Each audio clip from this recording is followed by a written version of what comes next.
جی تو فرمایا اس میں اعوذ باللہ من الشیطان الرجیم بسم اللہ الرحمن الرحیم لن تنالو لن ہرگز نہیں تنالو پہنچے گی البر نیکی، یعنی تم ہرگز نہیں تنالو تم پہنچو گے البر نیکی کو، حتی یہاں تک کہ تنفقو تم خرچ کرو مما اس چیز سے تحبون جو تم پسند کرتے ہو، کہ نیکی کی معراج کو اس وقت تک انسان نہیں پہنچتا کہ جب تک وہ نہیں خرچ کرتا کہ جو اسے ذاتی طور پر پسند ہے، وما تنفقو من شیء اور جو کچھ بھی تم خرچ کرو گے، کسی بھی چیز میں سے جو تم خرچ کرو گے، جو کچھ بھی انسان کے پاس موجود ہے اس میں سے، فإن اللہ به علیم تو یاد رکھو اللہ تعالیٰ اسے جانتا ہے۔ اچھا اب یہ جو دیکھیں یہاں پر لن تنالوا البر، بر کے بارے میں ہم بہت تفصیل میں سورہ فاتحہ کے اندر پڑھ چکے ہیں، بر کی مختلف قسمیں آیت بر ہم نے ایک پڑھی تھی، تو اس کے بعد پھر ایک پورا سلسلہ جو ہے وہ بر کا وہ وہاں سے شروع ہوا تھا جس میں اللہ کے راستے میں خرچ کرنا، اللہ کے راستے میں لڑنا، بہت سی چیزیں اس میں آئی تھی۔ تو اب یہاں پر یہ فرمایا جا رہا ہے کہ اگر اللہ تبارک و تعالیٰ کے ساتھ وفاداری انسان دیکھنا چاہتا ہے اپنی کہ کتنی زیادہ وفاداری ہے اللہ تبارک و تعالیٰ کے ساتھ، تو اس کے لیے کیا ہے کہ اپنا محبوب مال جو اس کو سب سے زیادہ پسند چیزیں ہیں ان کو اللہ کے راستے میں خرچ کرے۔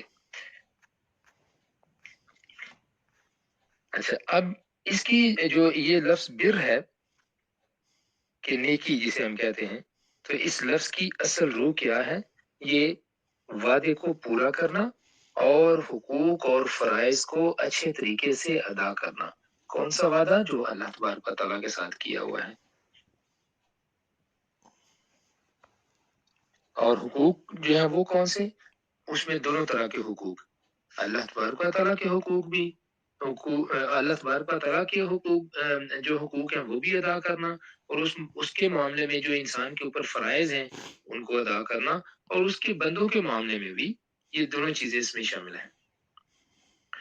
اچھا جو بنی اسرائیل اپنے اس وعدے کو پورا کرنے اور حقوق کو ادا کرنے کے معاملے میں ان کا معاملہ تو ہم نے دیکھ لیا کہ وہ لوگ کیا کرتے تھے، کہ محض ان میں کیا تھا کہ چند رسومات جو ہیں وہ ظاہری طور پر وہی تھی، اور ان کو ادا کر کے وہ سمجھتے تھے کہ ہم نے اللہ تعالیٰ کی وفاداری میں جو مرتبہ مقام ان کا ہے وہ کسی کا ہے ہی نہیں، اور نہ وہ کسی کا ہو سکتا ہے۔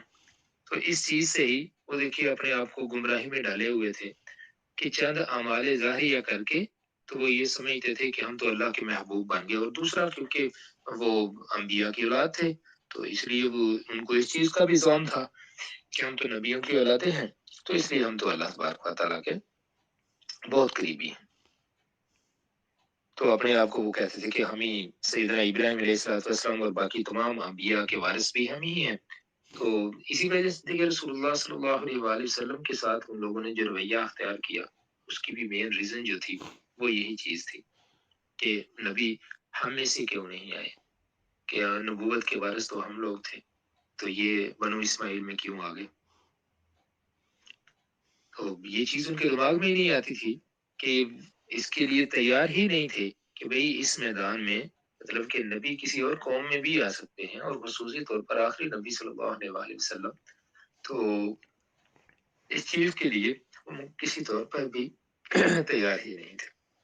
تو قرآن پاک نے یہاں ان کے اسی زوم باطل پر ضرب لگائی کہ اللہ تعالیٰ کی وفاداری کا مقام مجرد خالی خلی دعوے اور چند رسمیں ادا کر دینے سے حاصل نہیں ہو جاتا، بلکہ اس کے لیے قربانی کی ضرورت ہوتی ہے۔ جو قربانی دے گا تو اللہ تبارک و تعالیٰ اس سے قبول کرے گا۔ تو جب تک اللہ کی راہ میں محبوب چیز خرچ نہیں کرو گے اس وقت تک تمہارا یہ دعویٰ بالکل بے دلیل ہے۔ محبت اور وفاداری کی جانچ کے لیے یہ کسوٹی ایک ایسی کسوٹی ہے جو در حقیقت بنی اسرائیل کا سارا برم کھول دینے کے لیے کافی تھی، اس لیے کہ دینداری کی بے خرچ ظاہرداریاں تو وہ کسی نہ کسی حد تک نبھانے کی کوشش کر رہے تھے، لیکن جہاں معاملہ خرچ کرنے کا پیش آ جائے اور وہ بھی اپنی سب سے پسندیدہ مال کا، تو ان کا سارا دعویٰ جو اللہ تعالیٰ سے عشق اور محبت کا تھا وہ ختم ہو جاتا تھا، क्योंकि वो इस मामले में तो बिल्कुल सिफर थे।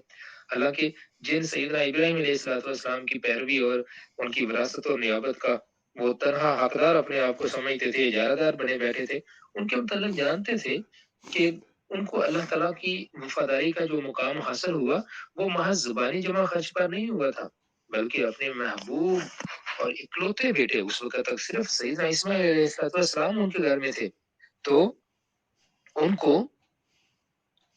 अल्लाह तबारक व तआला की राह में कुर्बान करने से उनको ये हासिल हुआ। कुर्बान करने का जो उन्होंने इरादा किया, उसकी पूरी तैयारी की और कुर्बान अपनी तरफ से उन्होंने कर दिया।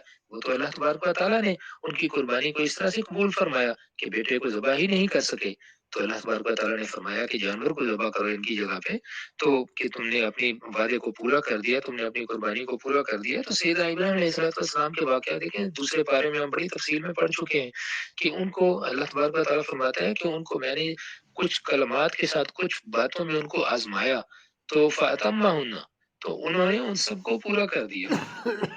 तो इस तरह से अल्लाह तबारक व तआला ने उनको फिर फरमाया कि मैं तुझे लोगों का इमाम बना दूंगा कि तू वादों को इतना पूरा करता है, तूने अपने हर इम्तिहान में तू कामयाब हुआ है, तो मैं तुझे अब लोगों का इमाम बना दूंगा। तो इमामत के लिए सिर्फ ये काफी नहीं है कि इंसान किसी बड़े खानदान से हो या इंसान जो है वो उसका जो शजरा नस्ल है वो कोई बहुत बड़ा हो।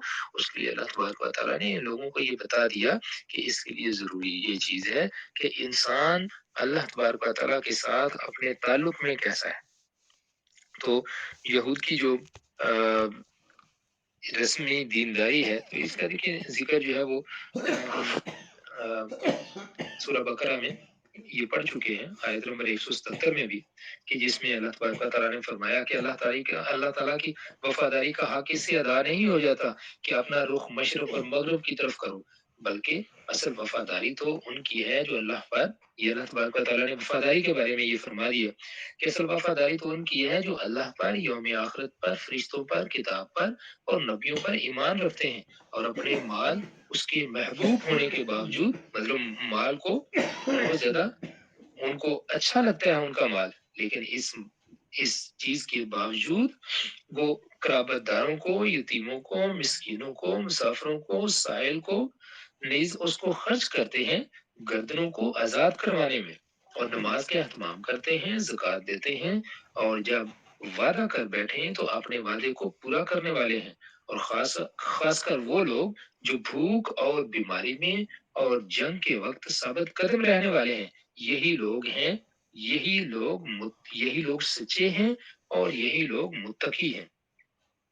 तो आगे जो इस आयत में ये फरमाया, जो हमने चौथे पारे की या पहली आयत जो तिलावत की, तो इसमें फरमाया कि जो कुछ भी तुम खर्च करोगे किसी चीज में से भी, अल्लाह तबारक व तआला उसकी खबर रखता है, उसको सबका पता है। तो यानी अल्लाह तबारक व तआला तुम्हारे खर्च किए हुए पैसे से बाखबर है, तो इत्मीनान रखो। कोई तुम्हारा कोई भी जो कुछ भी तुम कर रहे हो, जो अल्लाह की राह में दे रहे हो, वो जाया जाने वाला नहीं। अगर खर्च करोगे तो 10 गुना से लेकर 700 गुना तक पाओगे, और अल्लाह का फजल इससे ज्यादा भी है, जिसकी कोई हद नहीं है, वो जिसको जितना चाहता है वो अता फरमाता है। अगली आयत की तरफ चलते हैं। फरमाया कुल्लु तआम काना हिल्लन लिबनी इसराइल, सारे के सारे खाने बनी इसराइल के लिए हलाल थे, इल्ला सिवाय उसके मा हर्रमा जो हराम किया इसराइल ने, यानी सैयदना याकूब अलैहिस्सलाम। इसराइल सैयदना याकूब अलैहिस्सलाम का लक़ब है। तो जो कुछ उन्होंने हराम कर लिया अला नफ्सिही अपने आप पर, मिन क़ब्ली इससे पहले, तो नज़ला ये के नाज़िल हुई तौरात तौरात यानी तौरात के नाजिल होने से पहले सैयदना याकूब अलैहिस्सलाम ज़ाहिर है तौरात के नज़ूल से बहुत पहले थे। तौरात सैयदना मूसा अलैहिस्सलाम पे नाजिल हुई और सैयदना याकूब अलैहिस्सलाम सैयदना मूसा अलैहिस्सलाम के जद्द अमजद हैं कि उन्हीं से सारे बनी इसराइल चले हैं।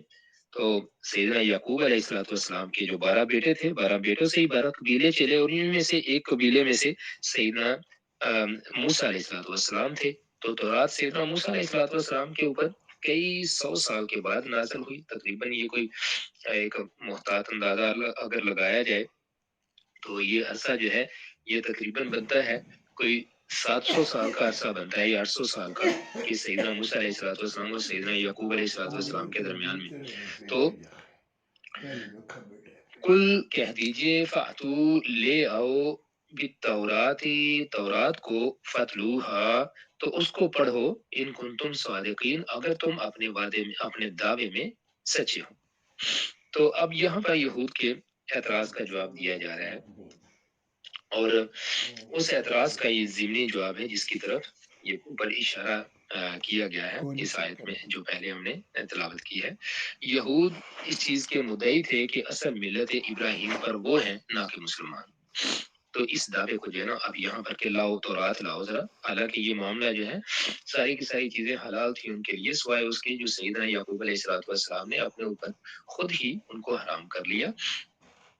حالانکہ تورات جو ہے وہ بہت بعد میں نازل تھی. لاؤ تورات کو، تورات میں سے دیکھو کہ تورات میں کیا اللہ تبارک و تعالیٰ نے تمہارے تورات کے اندر کیا چیز موجود ہے. تو اپنے اس دعوے کے ثبوت میں جو باتیں وہ کہتے تھے ان میں سے ایک یہ بھی تھی کہ مسلمانوں نے چیزیں جائز کر رکھی ہیں. وہ یہ سمجھتے تھے کہ مسلمانوں نے جو چیزیں جائز کر رکھی ہیں ان میں سے بعض چیزیں ملت ابراہیم میں حرام تھی، لیکن مسلمان نہ صرف یہ کہ ان کو جائز رکھتے ہیں بلکہ ان کے اچھے ہونے یعنی اس کو بر سمجھتے ہیں، اور تقوی اور اس کے انفاق اللہ تبارک و تعالیٰ کے راستے میں خرچ کرنے اور قربانی کا انحصار انہی چیزوں پر ہے. ان کا اشارہ اونٹ کے ذبیحہ اور اس کی قربانی کی طرف ہوگا، اس لیے کہ اونٹ عرب کے محبوب ترین اموال میں سے تھا، اور یہود کی شریعت میں جیسا کہ اخبار میں موجود ہے وہ حرام ہے. تو اونٹ وہ نہیں کھاتے تھے جو یہود تھے. قرآن نے یہاں مناسب موقع پر ان کے اس غلط خیال کی تردید کر دی. فرمایا کہ جو چیزیں طیبات میں داخل اور کھانے پینے کی ہیں وہ سب ابتدا میں بنی اسرائیل کے ہاں بھی حلال تھیں، جن کو ہم حلال سمجھ رہے ہیں، مسلمان جن کو حلال سمجھتے ہیں بیسیکلی وہ ساری کی ساری چیزیں ان کے اوپر حلال تھیں. اذان جملہ انہی میں سے اونٹ بھی ہے. البتہ تورات کے نازل ہونے سے پہلے یعقوب علیہ السلام نے بعض چیزیں اپنے اوپر حرام ٹھہرا لی تھی. چنانچہ تورات میں دیکھ لو کہ اونٹ یا بعض دوسری چیزیں جن کو تم حرام قرار دیتے ہو ان کی حرمت کا کوئی ذکر عہد ابراہیمی میں نہیں ملتا. اگر ملتا ہے تو صرف تورات میں ملتا ہے، اور تورات تو بہت بعد میں نازل ہوئی ہے. تو اب جو یہود کی حرام کردہ جو طیبات ہیں ان کی 3 قسمیں ہیں.